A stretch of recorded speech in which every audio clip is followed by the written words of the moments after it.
come in Pakistan?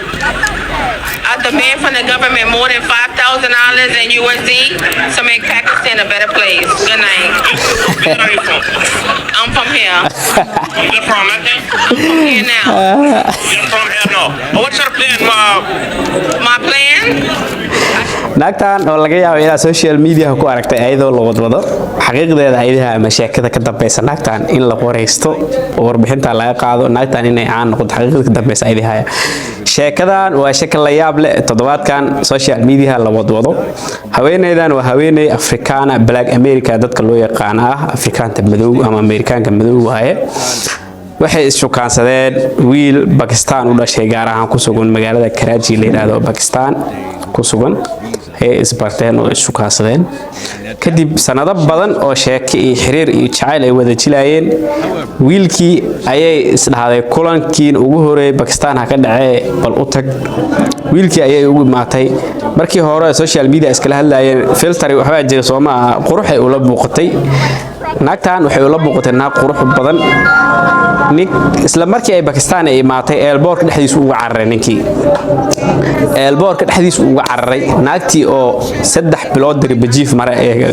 Pakistan ku ah oo lacag ku laabatay la ay warbaahintu soo qabteen waa la wareystay marka waxa la yiri xagee ka timid waxay taagantaan halkaan ka imaad inta ka timid halkaan macnaha waxa waaye su'aashii la weydiiyay xanaaqahay darteed su'aal ka xun ay keenay ayadana faham hadii la weydiiyay xagee ka timid xagaan ka imiday taagta inta ka imaaday ay taagantahay macnaha ma faham waxay sheegaysaa mana laakiin sheekadan waa sheeko true story ama xaqiiqo oo dhab ah oo ka dhacday Pakistan gabadhan waa sida ay sheegay gabar Amerikaana waxay u dhalatay dalka Mareykanka wiilkan oo muddo sheeko wadaag ahaayeen muddo ay shukaasanayeen ayay xiriirkoodu waxay ku ballanbeen inay isku guursadaan Pakistan gudaheeda inuu yaani arooskoodu ka dhaco naagta ayaa imaatay si ay halkaas isku guursadaan kadibna leen waxaas ugu dhabeeyo kadibna yaani ugu soo dhameysay yaani markay isku guursadaan kadibna xaggaas ay aadaan kadibna ay u soo sameysay yaani invitation ay u soo dirto uu Mareykanku imaan karo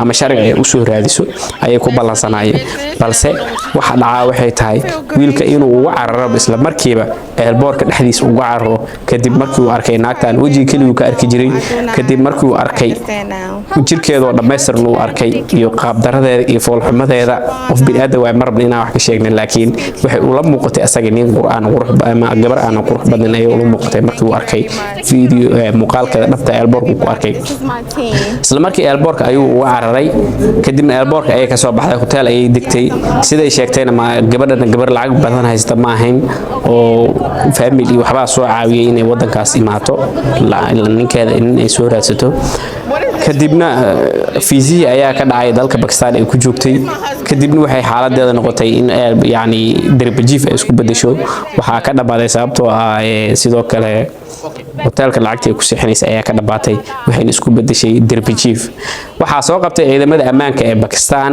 waxayna keeneen warbaahinta ay hor keeneen waxa laga qaaday dhowr wareysi oo la yaab badan wareysiyadeeda waxa ka mid ah midkaan No, but I'm from here. I'm already married.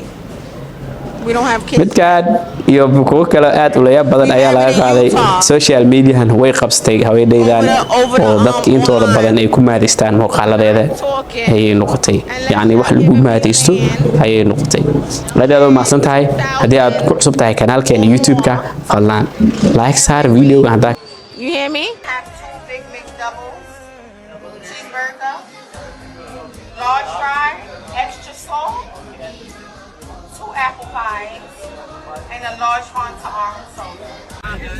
This is my bodyguard, and he will be getting paid over 100K every 2 weeks. Why you are coming Pakistan? I told you, I'm not talking unless you have 5,000 a week from me in USD. 5,000. Why? Because it's expensive to talk. It's private. I'm Muslim and it's against my religion to tell y'all my business. Have a nice day. Where have you been last 3 months and have you reached Ahmed? Excuse me. I just said it's against my religion to tell you my business, okay? I'm fine. Thank you. My name is Onaija Robinson. I would like for you guys to book my ticket back to New York. Money is short right now, and I would appreciate